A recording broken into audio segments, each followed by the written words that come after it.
bruxismo e dor de cabeça forte. É dolorido? A Giovana veio hoje aqui na clínica, comentou que está tendo muita dor de cabeça, principalmente relacionado ao estresse do dia a dia e ao bruxismo quando ela está treinando, tá? Vamos ver o que está acontecendo.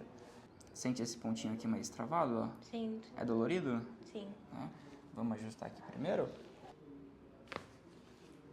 Ó, vamos pegar essa direitinha aqui agora. Essa aqui tá um pouquinho pior, ó. Nossa, essa dói muito mais. Boa! Nossa, essa foi uma delícia. Como tá lá? É uma beleza. A gente consegue reparar também nessa região da têmpora dela que tá bem rígida, muito por conta dela apertar os dentes, né? Isso pode estar envolvendo a dor de cabeça também. Ó, vamos dar uma soltadinha aqui, tá? Inclusive, essa é uma dica bem legal para vocês de casa.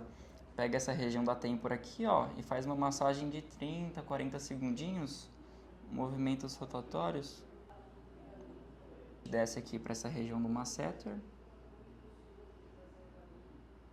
Por fim, soltar essa região mais embaixo aqui do digástrico.